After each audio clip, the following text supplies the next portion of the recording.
Salam, salam, outsider, le débrief commence maintenant. Trent Alexander-Arnold a décidé de quitter Liverpool. La vidéo est sortie ce matin, ce lundi matin. On a tous eu l'occasion de voir cette vidéo. Une très belle vidéo à mon humble avis, sincèrement. Maintenant, moi, j'ai envie d'entrer directement dans le vif du sujet. J'entends les critiques, je vois les critiques. C'est vrai, c'est fatigant. Bon, déjà, en termes de communication. En termes de communication, moi, j'ai aucun problème par rapport à la vidéo de Trent. Je trouve que la vidéo, elle est très bien faite. L'émotion, le fait qu'il est assis, je pense, dans le vestiaire, le fait que le boy nous raconte son histoire, les images et les photos de lui quand il était enfant. Il est arrivé dans ce club, il avait 6 ans. Franchement, il avait 6 ans. C'est un petit qui a grandi à Liverpool, qui a évolué à Liverpool. Moi, je me rappelle des débuts de Trent Alexander-Arnold à Liverpool. Je me rappelle très bien. Comme hier. En fait, en championnat, je pense que premier match en Europa League, en Europe, le jeudi, je pense qu'il marque un coup franc.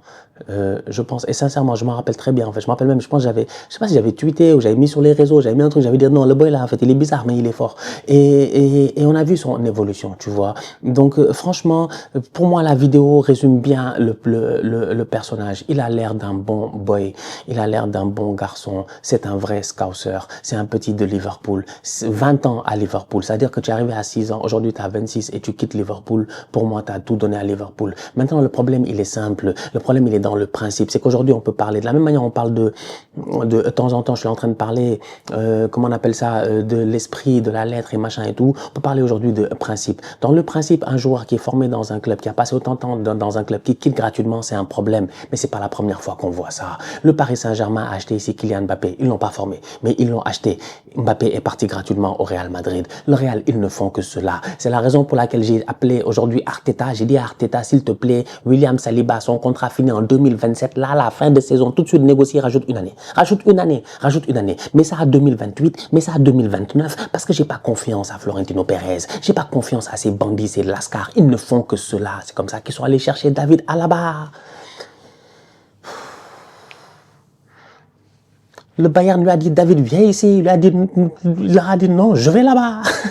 Tu viens ici, il a dit, je vais là-bas. Il est parti à là-bas. Antonio Rudiger. Kylian Mbappé. Il y a qui d'autre dans la liste, ils ont dit. Je sais même plus.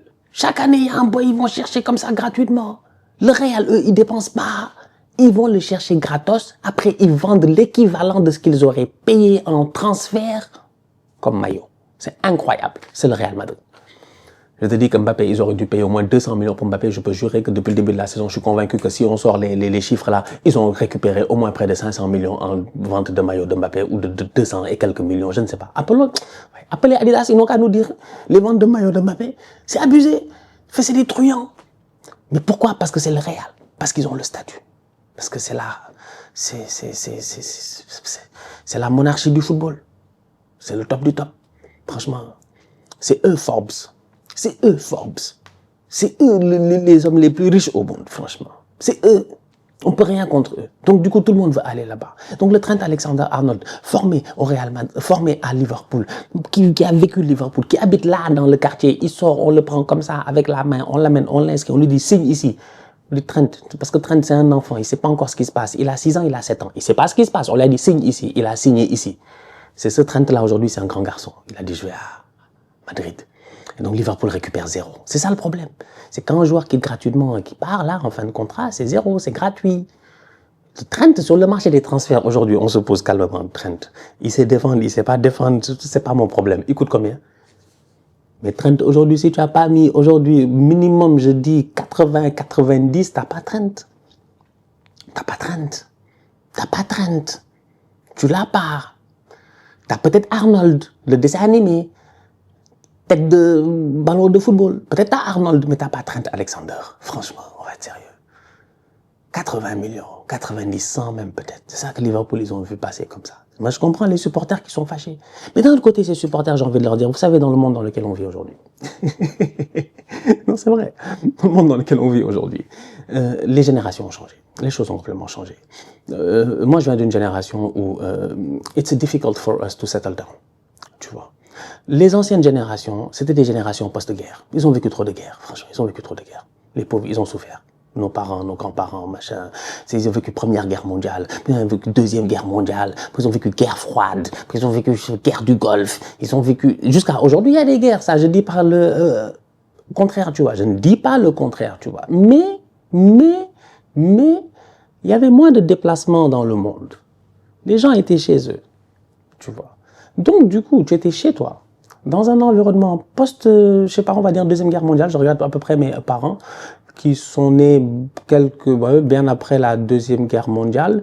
Donc, je te dis que eux, quand ils ont grandi, leurs parents, donc mes grands-parents, sont nés avant la Deuxième Guerre mondiale, donc au début de la Première Guerre mondiale. Ces gens-là qui étaient toujours dans une incertitude, dans un manque de sécurité, où tu ne savais pas trop ce qui allait se passer. Est-ce que demain il y aura une crise internationale de, je ne sais pas moi, de quelque chose, d'une denrée importante ou whatever it is. C'est-à-dire ce manque de stabilité-là faisait de telle sorte que je pense que dans l'éducation qu'on a donnée à ces gens-là, c'est-à-dire même la génération de nos parents, c'est les baby boomers.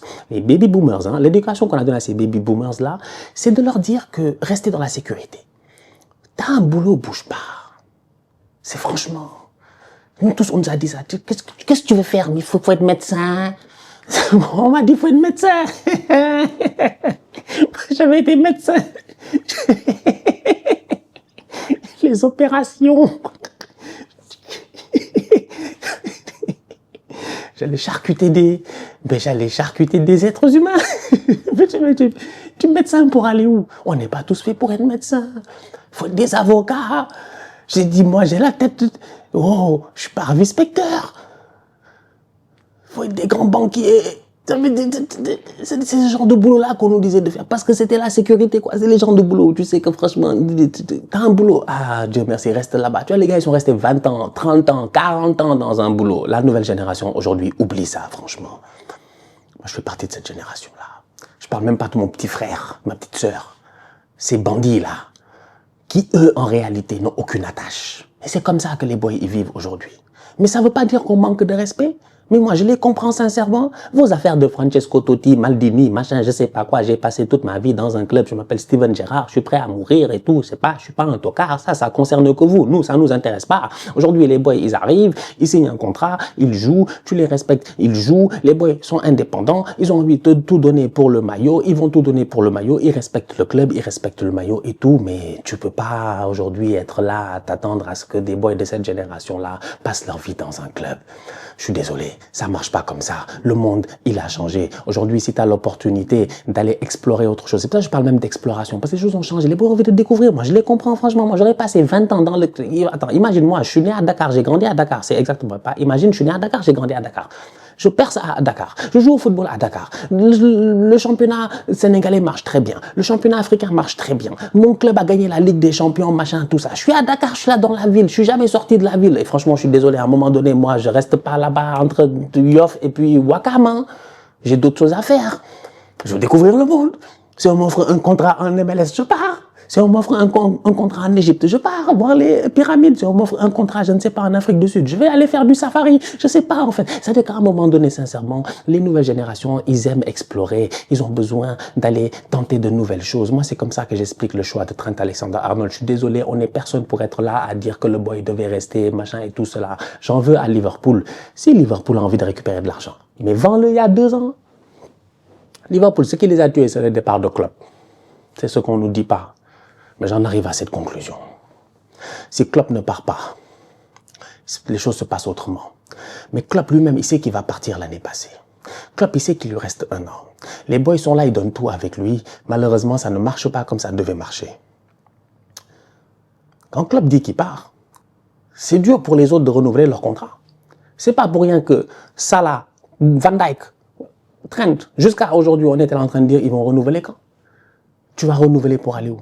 Dans un nouveau club, dans un club où le coach, tu sais pas c'est qui, tu connais pas Arne Slot, tu sais pas ce qu'il vaut, tu sais pas ce que l'équipe va valoir, tu sais pas, t'as aucune certitude, tu ne peux pas signer un contrat à longue durée, t'as besoin de certitude. C'est pas pour rien que Van Dijk a attendu la fin de la saison, que Salah a attendu la fin de la saison et que Trent Alexander-Arnold, à un moment donné, il avait déjà pris sa décision. C'est tout. C'est aussi simple que ça. C'est dommage, mais c'est un concours de circonstances, je pense, qui fait de telle sorte que Liverpool n'a peut-être pas pu le vendre plus tôt. Ils ne pouvaient pas le vendre plus tôt parce qu'ils n'avaient pas d'option. C'est aujourd'hui qu'on a vu Connor Bradley. Ça fait 2 ans qu'on le voit. Mais c'est maintenant qu'on voit Connor Bradley en se disant, ah, lui, peut-être sur le futur, ils peuvent tenir avec lui et tout cela, il n'y a pas de problème. Mais sinon, ils avaient un problème sur le côté droit. Ils n'avaient pas d'autre solution. Et le boy voulait partir anyway. Et en plus, Bellingham, c'est son ami. Qui va aller célébrer avec Bellingham. Donc voilà, Trent Alexander-Arnold s'en va. Moi, je trouve que c'est une belle histoire. Je pense qu'il ne faut pas prendre les choses plus qu'elles ne le sont dans le football aujourd'hui. C'est tranquille, c'est posé. Il a qu'à aller vivre son histoire, être heureux, jouer au Real Madrid, un nouveau Real avec Xabi Alonso sûrement, un Real qui va peut-être jouer à 3 derrière, un Real qui va savoir que Xabi Alonso, tout le monde connaît comment Trent il est. Tout le monde sait en Europe que Trent ne sait pas défendre. Donc dire que ouais, vous avez acheté un joueur qui ne sait pas défendre, ça franchement, c'est parler pour rien. On sait tous qu'il ne sait pas défendre. Que c'est pas en tout cas le plus grand défenseur. Donc du coup, il faut juste que tu saches bien l'utiliser. Et je pense que Xabi Alonso est assez intelligent pour savoir bien l'utiliser, en tout cas si c'est lui le prochain coach du Real. Donc moi, je m'inquiète pas trop par rapport à lui dans cette équipe-là. Ils n'ont pas de latéraux au Real, que ce soit Lucas Vazquez ou Dani Carvajal et tout ça, c'est cramé, c'est compliqué. Donc ouais, je pense que Trent a fait un bon choix à un bon moment et ça fait du sens. Et voilà, il a envie de vivre d'autres expériences et franchement, on peut pas lui en vouloir parce que je pense que les nouvelles générations, elles sont comme ça. Moi, j'ai été dans le milieu corporatif, j'ai travaillé dans des grandes entreprises et franchement, entre vous et moi, je vais absolument pas vous mentir. En fait, il n'y en a aucune de ces entreprises-là dans lesquelles je serais resté toute ma vie juste parce que les gars, parce que Stan, il est gentil, mais on l'aime bien, on lui paye un salaire, il travaille bien et moi, je suis heureux parce qu'on me paye bien et machin. Il n'y a pas de ça, en fait. C'est-à-dire qu'aujourd'hui, si tu payes mieux, je pars. Vous-même, vous êtes comme ça, après vous parlez. Il y a des boys, ils ont parlé, ouais, Trent. Ils travaillent tous dans des entités là. S'il y a une entité concurrente qui offre un meilleur salaire et des meilleurs avantages sociaux, ils vont partir. C'est la même chose. Là, c'est différent. Là, c'est juste le football, c'est des choix de carrière. Donc moi, je les comprends. On n'est plus dans le temps là. Les choses ont changé. Nouvelle génération, franchement, moi, je vois pas. Moi, je parle des fois avec des boys là ici. Tu dis, boy, t'as fait combien de temps dans un poste? Ils te disent, j'ai fait 2 ans juste pour que ce soit assez dans un CV. Et je me barre. Et maintenant, vous voulez parler des boys, ils ont fait 20 ans dans un club, ça discute de leur départ. Voilà. Félicitations, Trent Alexander-Arnold. Deuxième sujet, rapidement, Mohamed Salah. Harry Kane. Après 15 ans de carrière, Harry Kane a gagné un titre. Harry Kane qui gagne un titre, c'est comme 40 ans et encore plus haut. C'est-à-dire qu'à un moment donné, sincèrement, c'est pas sérieux. C'est pas sérieux. Sincèrement, c'est pas sérieux. C'est pas sérieux. 40 ans et encore plus haut, je me pose certaines questions en me demandant, est-ce que c'est parce que tu as fait un choix de chasteté personnelle? Si c'est ça, nous, on le respecte, il n'y a aucun problème. Ou si tu es dans la, je sais pas moi, peut-être que je sais pas, peut-être que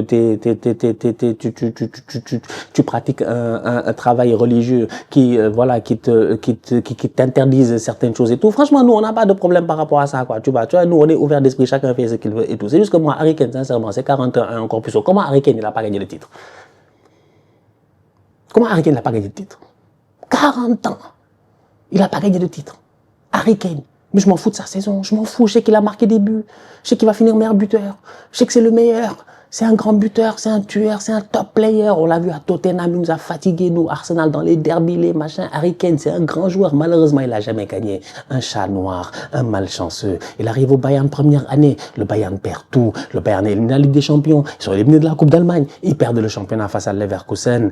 Cette année, ça a été beaucoup mieux. Ça a été un meilleur Bayern avec Vincent Kompany. Une équipe beaucoup plus équilibrée. Une équipe beaucoup plus, j'ai envie de dire, beaucoup plus déterminée, hein, un tout petit peu, tu vois, malgré le fait qu'ils sont vieux. Apparemment, c'est une des plus vieilles équipes de Bundesliga quand tu regardes comment on appelle ça, les moyennes d'âge et tout. Il y a beaucoup de criminels aussi dans cette équipe. C'est peut-être pour ça que la police, depuis tout à l'heure, je pense que vous les entendez peut-être dans l'écouteur. Vous avez peut-être entendu les sirènes. Il y a beaucoup de criminels. Je pense que je parle du Bayern, il y a des sirènes, elles sont là. C'est peut-être pour les criminels de cette équipe. Des Leroy Sané, des boys qui ont des salaires exorbitants. En fait, c'est ça le problème au Bayern. C'est ça le problème. C'est ça le problème. En fait, il y a trop de boys, franchement. C'est-à-dire que on les aime bien, quoi. Moi, le Bayern aussi. Des fois, vous êtes tous devenus comme Arsenal. Vous êtes tous devenus comme les supporters d'Arsenal, les gars. Vous êtes dans les sentiments. Les Serge Gnabry, les Leroy Sané. C'est des bons joueurs et tout. C'est des très, très bons joueurs. À un moment donné, Leroy Sané, on était là vivant quand il est meilleur jeune joueur de première ligue. Quand même, on va pas se mettre à cracher sur Leroy Sané. Mis à part le fait qu'il ne se soit pas géré avec Sadio Mané. Mais sinon, mis à part cela, en valeur, je dis bien intrinsèque juste de football, c'est un très, très bon joueur de football. Donc, ça a été une équipe qui Chelsea, peut-être, voilà, sous Tourelle et tout, ça a été un peu plus compliqué et tout, mais Kompany a trouvé, je pense, la formule pour même plus de stabilité dans cette équipe-là. Et en plus de ça, il y a Olise aussi qui est arrivé et ça a superbement fonctionné. Donc, Harry Kane gagne un titre de Bundesliga. Je suis très heureux pour lui, très très content pour lui parce que Harry Kane qui gagne pas un titre, ça aurait été une anomalie dans le football. C'est un boy soulier d'or, machin, tout ça, il a tout gagné, meilleur buteur de première ligue. En fait, lui, c'est marqué des buts. Donc, tu peux pas être aussi prolifique en termes de buts et ne pas à la fin dire que collectivement, tu as gagné quelque chose. Ça, c'est parce que tu joues à Tottenham. C'est ce qui arrive quand tu joues à Tottenham. Tottenham, tu vas mettre 1000 buts, mais tu gagneras rien. Mais vaut que je fasse attention. Peut-être cette année, il gagne l'Europa League. L'Europa League, c'est bien ça. On ne sait jamais avec Tottenham, mais quand même, n'empêche. Ça a été difficile. Il y a cette finale de Ligue des Champions qu'ils perdent face à Liverpool. Je pense que cette année-là, il est blessé, il me semble. Il me semble qu'Harry Kane, il est blessé. Il arrive en finale, il force et tout. Il a toujours eu ce manque de chance-là, tu vois. C'est le même Harry Kane qui rate un penalty la dernière fois face à la France, à la Coupe du Monde et puis tout. Donc, il y a eu des moments un peu plus difficiles dans sa carrière. Mais globalement parlant, c'est un excellent joueur. Et franchement, moi, c'est un joueur que j'apprécie beaucoup. Il a une dégaine de banquier. Il a une tête, en fait, de mec, tu penses que, je sais pas moi, c'est un agent immobilier qui pourrait te vendre une maison, tu vois. Moi, Harry Kane, dès que je le vois en costume, il vient, il me parle et il me dit the interest rate just went above de je sais pas quoi et automatiquement je lui dis yes, yes, yes, yes, no problem, yes, tell me more, ok, d'accord, where is the money? Tu vois, c'est ce genre de mec là, tu vois. Harry Kane, j'ai l'impression qu'il pourrait être un figurant dans The Wolf of Wall Street. Ouais, c'est ça, ce genre de vibe là qu'il me donne. Mais au-delà de ça, c'est un excellent joueur, trop fort. Donc ouais, je suis content pour lui. Franchement, content pour Harry Kane gagner un titre. Il a célébré avec ses coéquipiers. Les autres sont blasés. 34 titres de Bundesliga. Je pense que les autres ont beaucoup fêté. Ils sont heureux, machin et tout. Mais ils sont un peu blasés. Ils ont l'habitude de gagner ce titre-là. C'était plus une question, je pense, là, d'ego, de récupérer ça à Leverkusen en mode genre calmez-vous et tout. Mais pour Harry Kane, je pense que pour lui, ça doit être incroyable. Il a enfin un titre. Je sais pas comment ils disent chez eux. Meister. En tout cas. Kaiser Kane. Kaiser Kane. Ah ouais. C'est pas mal ça. Donc voilà. C'était pas mal. C'est mignon tout ça. Intéressant. Très heureux pour lui. Ouais. Bon. Écoutez, on se capte très bientôt pour une nouvelle vidéo. Là, c'était je m'inquiète que ça à dire. On se capte très bientôt pour une vidéo. D'ici là, on continue à liker, on continue à partager. On s'abonne. On est ensemble. On reste en santé. Toujours le plus important. Tous outsider.